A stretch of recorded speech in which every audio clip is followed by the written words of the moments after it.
Guys, okay, so this is our third gallery that we're going to visit today. Very different from the first two that we saw. So again, just like we did the first two times, I'm going to give you a minute or two to look around at everything in here. We're just staying in this box of a room, but there is a lot to see in here, so make sure you are looking at everything. And then after you have your looking time, we will discuss our observations of this room. And be careful, in this room the walls are art, so please don't lean up against the walls or touch any part of the walls. Okay, that's a little bit different from downstairs. So, all right, go ahead.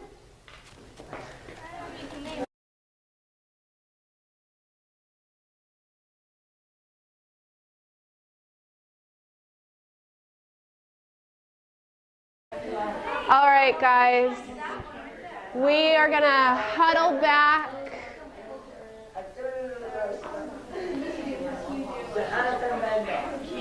Boys,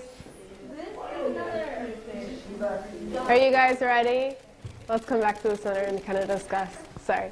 Okay, sorry to cut you off. You guys were really having fun in here. So, what do we notice about this gallery? I know it's very, we can compare it downstairs. Okay, so yeah, we had kind of talked, there's a lot of animal imagery in here. Downstairs, we had seen a lot of landscapes, and some people here, a lot of animals. Yeah, what else have we noticed? A lot of forearms, meditating, peace, kind of.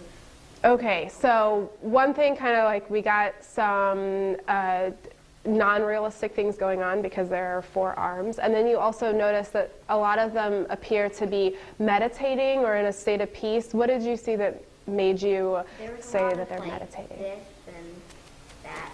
Okay, so you're kind of noticing some hand gestures that might indicate meditation or yoga or something like that. Yeah. And how you said the wall is art too, and how all the ceiling tiles, there's not one that is the same.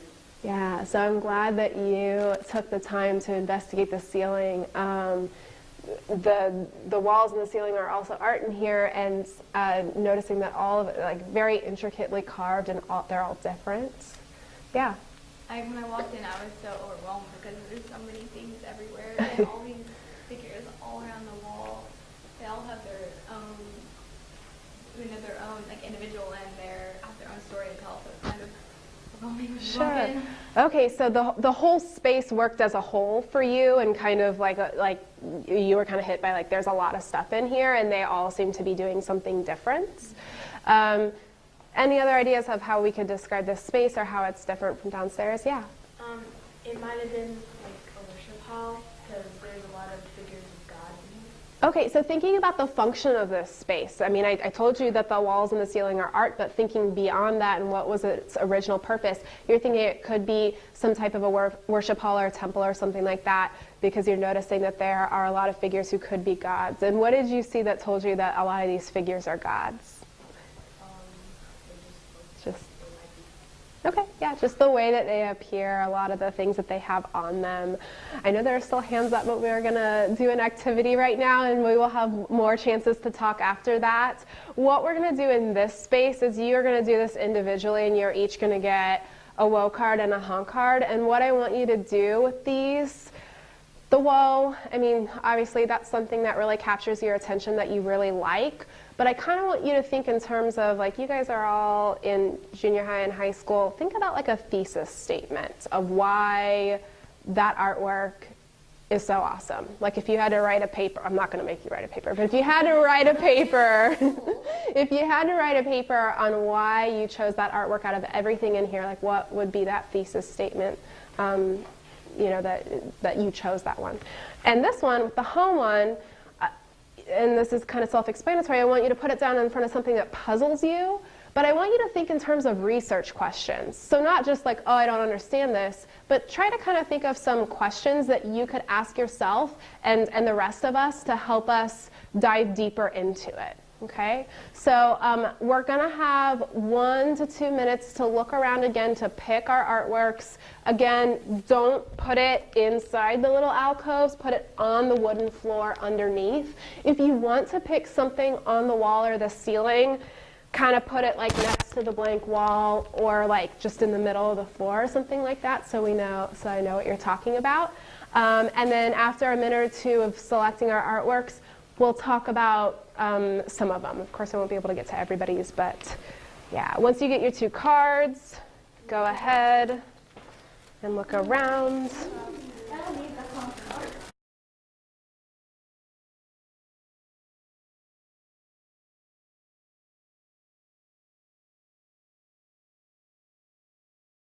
Like, why? All right.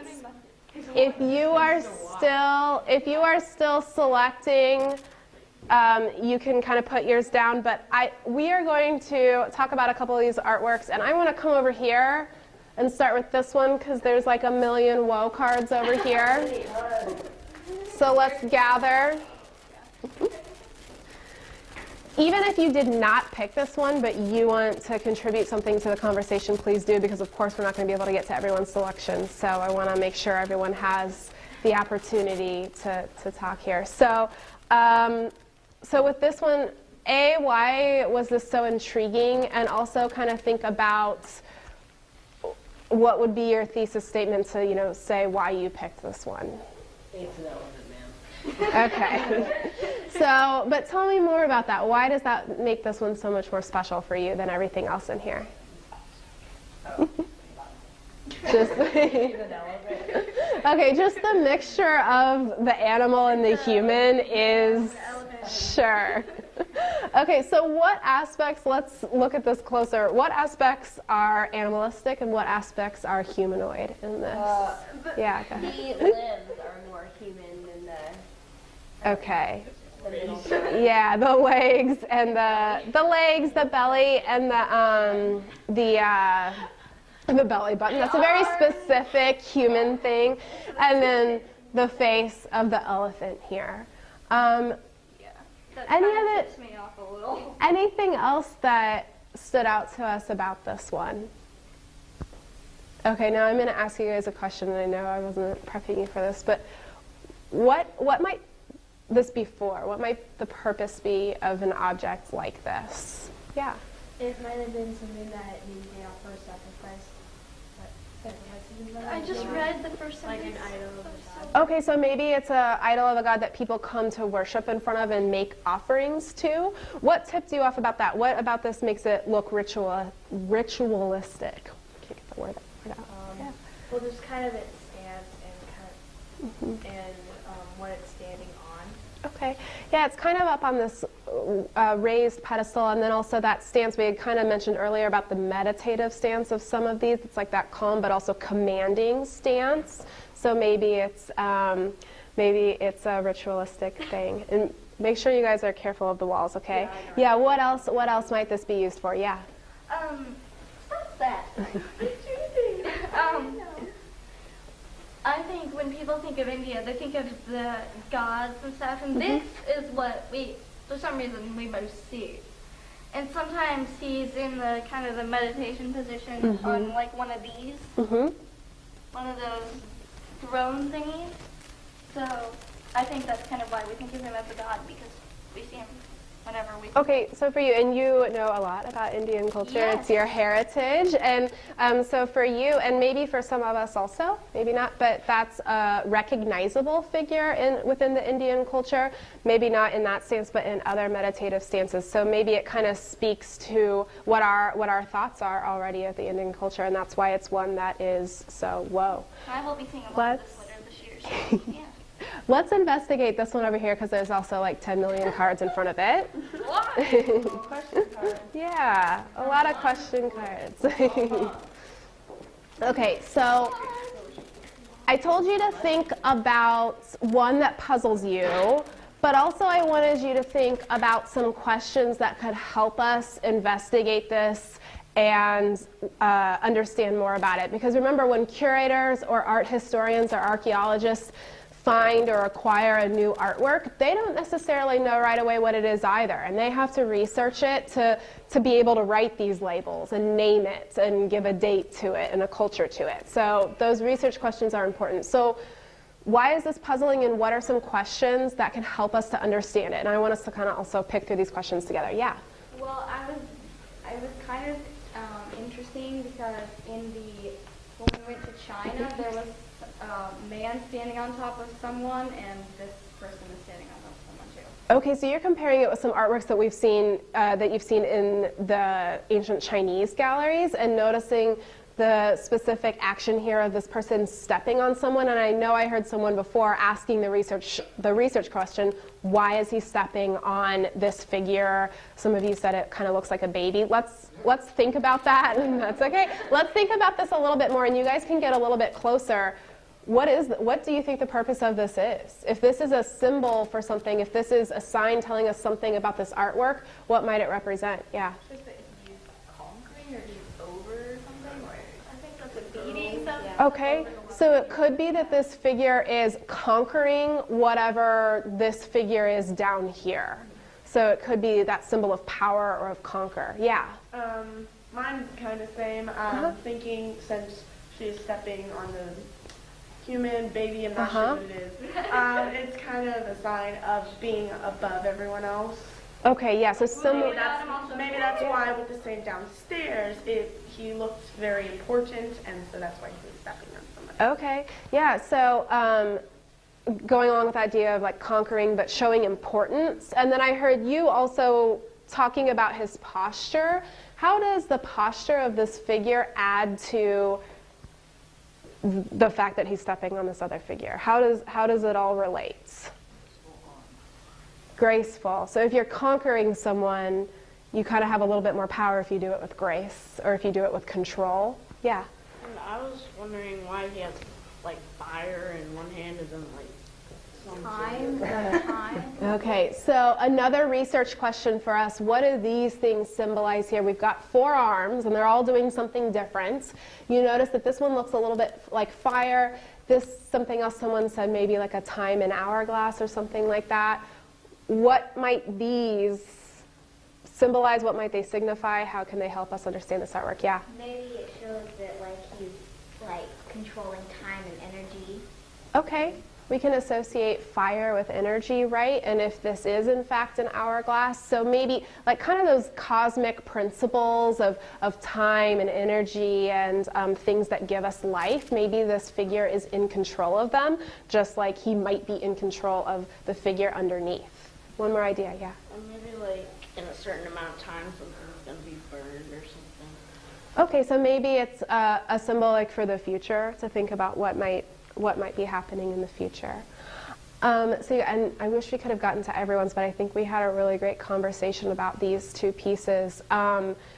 We are, in fact, someone earlier had said it kind of looks like a worship hall. This is, in fact, the front porch of a Hindu temple, and Hindu temples were built to house the gods. A lot of you said that these figures look like gods, and they, in fact, are. This is the god Shiva.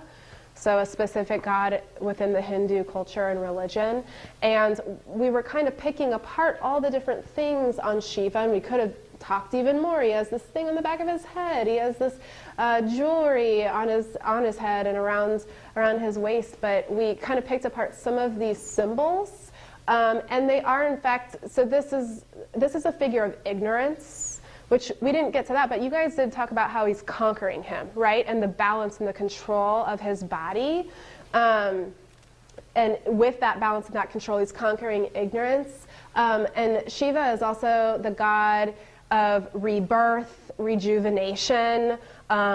He has male and female aspects. That's kind of why some of us referred to this as a she and some of us as a he. So he kind of bends the line there. And the fire, that rejuvenation and stamping out death and bringing back rebirth. So a lot of these images in here, we could have done the same thing and asked ourselves questions about what do each of the symbols mean to kind of figure out what each of the deities are. But all of these were important to the Hindu religion, and we're lucky to have this whole room here to kind of give us this feel of what it would have been like to walk into an ancient Hindu temple like this. So, do you have one more question or comments before we go? Okay, thank you. Well, so normally, if this were an actual Hindu temple, we would smell incense. That's very common in Hindu temples, like sandalwood. Yeah. It's interesting. And the certain rituals are performed for gods and goddesses that they have here. And what I thought was interesting was in order to honor them, sometimes you wear certain clothes or you take off your shoes or something. Yeah. You can't step in here, it's disrespect. or Yeah. something. So that's an interesting, and we're lucky that we have someone who knows so much about this, but we were talking about how this room feels like a real space, but there are other things that could make it feel even more real, such as incense and habits that we would do if we were coming into a Hindu temple in India. So there's kind of more that we can I learned that the hard way. from real life experience. I'm going to get your question or comment on our way to our next gallery, just to stay on time, okay? Can you two collect all the cards for me, please? Where's my bag? Right here. Okay, and we are going to go this way.